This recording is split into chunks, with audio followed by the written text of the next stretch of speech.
My father has been expanding and generating profits within the company founded by my grandfather. Recently, he promised to transfer a luxurious villa, a mansion, to me. However, I've come to the realization that what's rightfully yours should also be mine as your husband. This mansion is now mine, and I plan to hire you as a housemaid. If you're not on board with that, well, you can always consider divorce. As it turns out, despite the mansion supposedly being in my name, my husband had clandestinely inscribed his own name on the legal papers. Does he genuinely believe that's acceptable? Does he comprehend the potential consequences of such actions? My name is Aaron, and while I don't intend to boast, I was born into a wealthy family. My father, the CEO of several companies, inherited the business from my grandfather, who initially started a small shop repairing and selling TVs and music systems. Over time, the company flourished, expanding into various branches and diversifying into the IT sector. My father's foresight, selling computers and accessories before they gained widespread popularity, proved to be a lucrative move. Besides IT, he ventured into real estate, collaborating with local businesses and actively contributing to community development. My mother served as the vice president of the company, and after studying it in college, I joined the family business. Despite the outward appearance of affluence, we didn't live as extravagantly as portrayed in TV dramas. My father believed in instilling good values, rejecting the notion that spoiling a child aids in their responsible growth. Our family home was spacious, and we had a maid, but as a child, I actively participated in household chores. Dining at fancy restaurants occurred infrequently, and our international travels were limited to once a year, with the majority being local trips. My school life seemed quite ordinary, and it would have been challenging for anyone to guess that my family was affluent. Due to my unassuming demeanor, I dated guys within my age group, just like any other girl.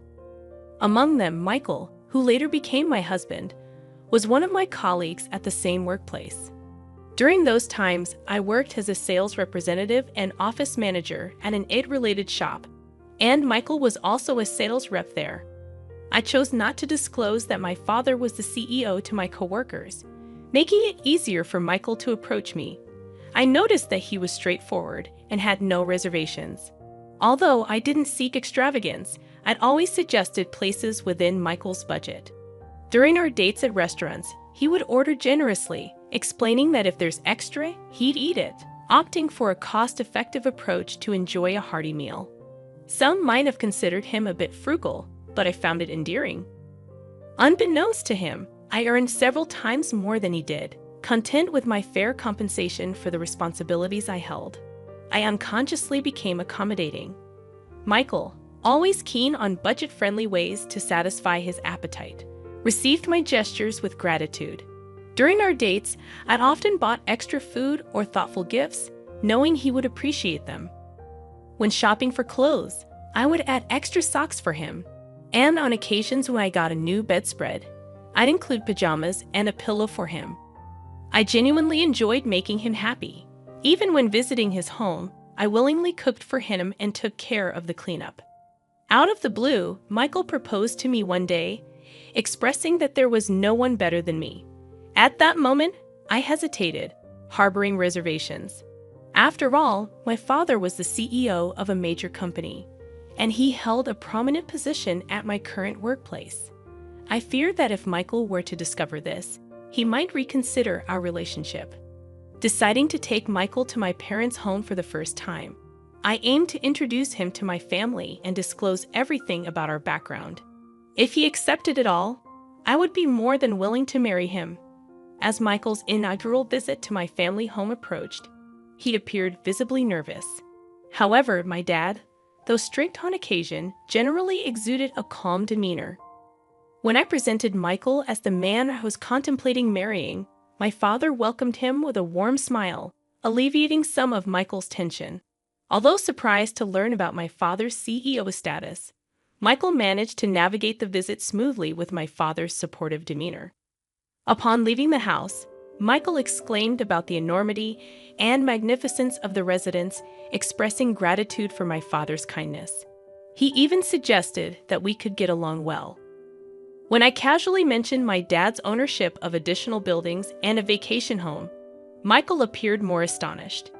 Despite the revelation, he resolved to marry me, the daughter of such a prominent man, and I agreed wholeheartedly.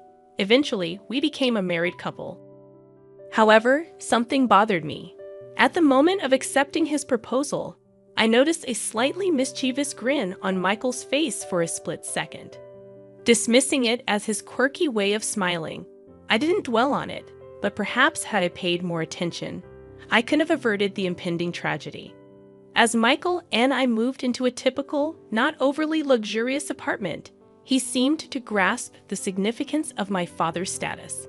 Yet I never explicitly disclosed my income, maintaining a modest lifestyle.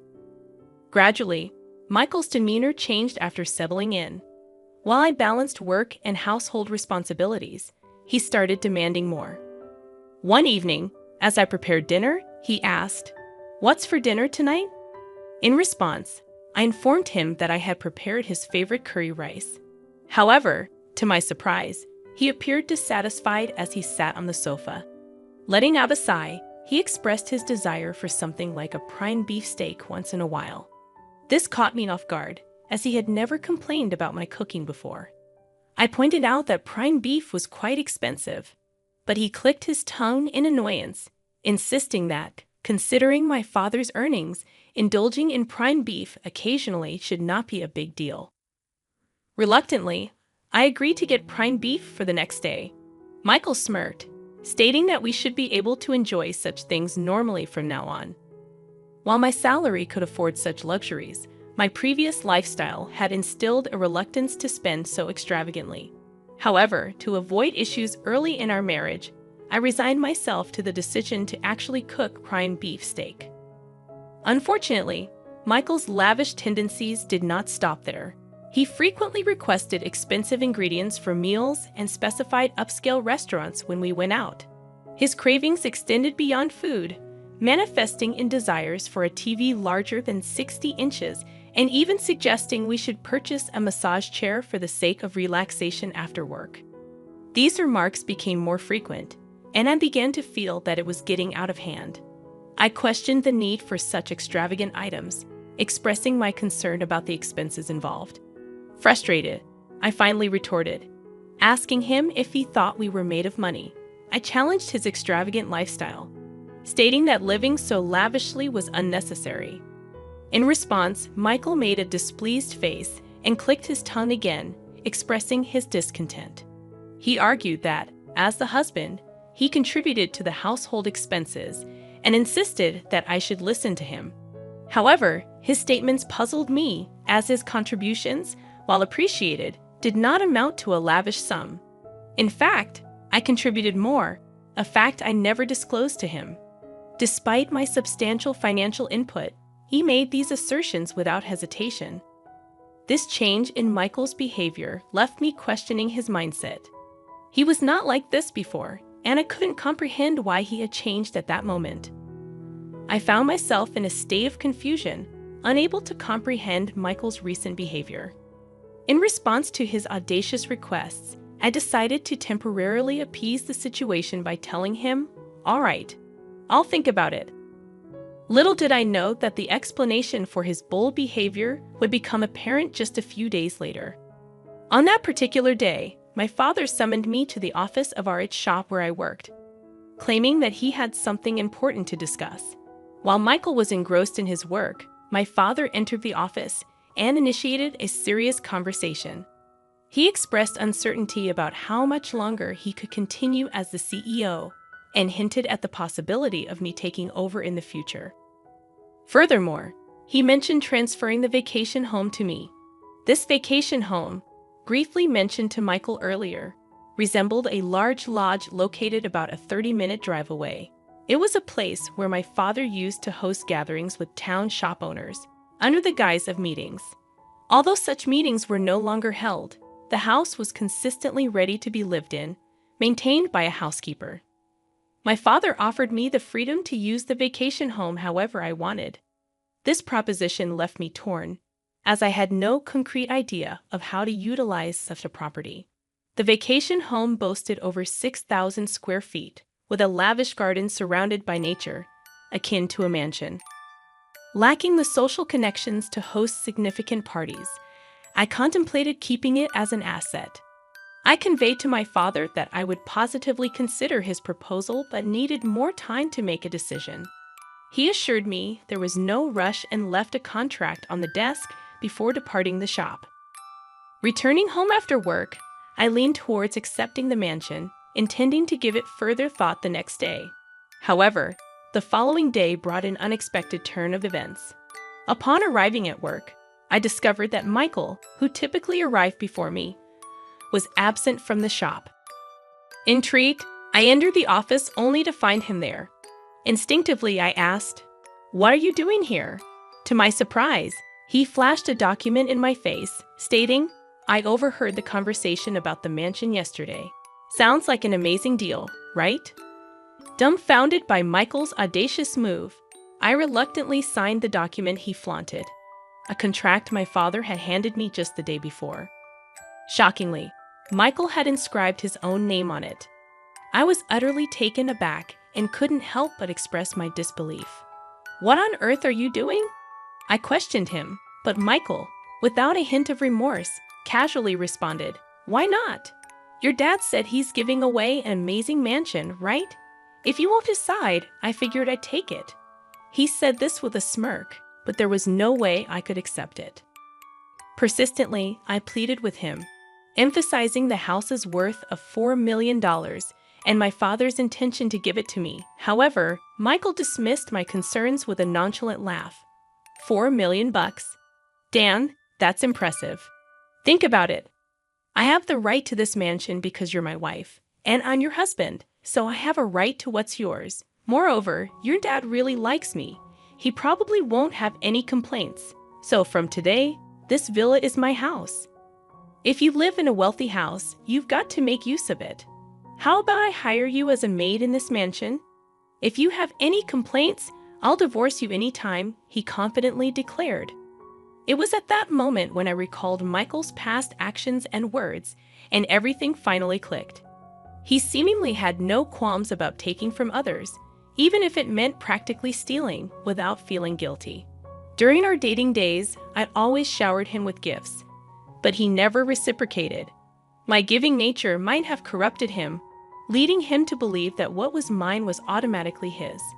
My dad's kindness to Michael likely made him feel my father was easy to manipulate, and perhaps he perceived me as even more gullible. With a plan forming in my mind, I decided to confront him. I declared, "Fine then. This mansion is yours, but I'm not going to be your maid. Let's get a divorce. Take care." After that, I returned to my job and, during my lunch break, called a divorce lawyer to initiate the process. Michael, seemingly unfazed, responded with bravado, claiming he was fine with it and canceling the lease on his current place. Little did he know that tragedy was about to hit him, and he just hadn't realized it yet. Later, I went back to my parents' place and shared everything with my father.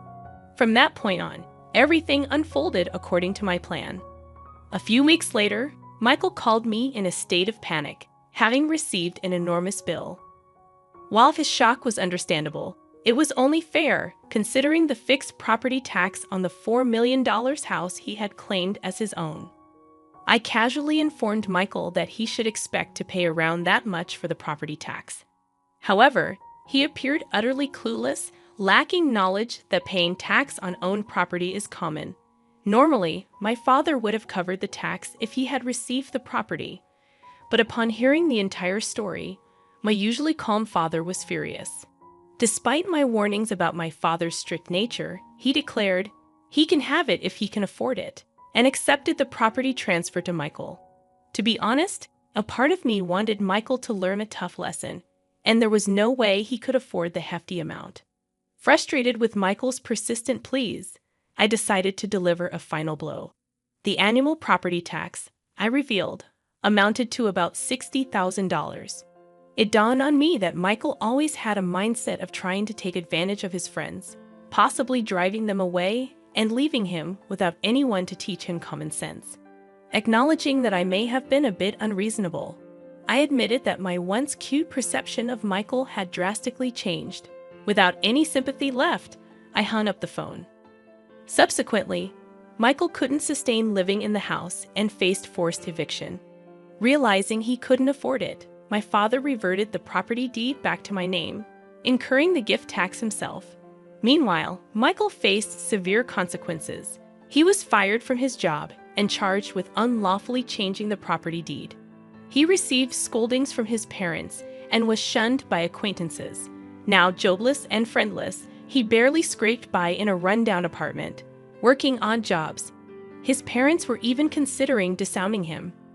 As for me, I've been gradually preparing to take over my father's company. My father once told me that success in business doesn't come from looking for shortcuts. Reflecting on the fact that I almost married Michael, I deeply understand the truth in his words. Inspired by my father's greatness, I push forward every day in my involvement in running the business.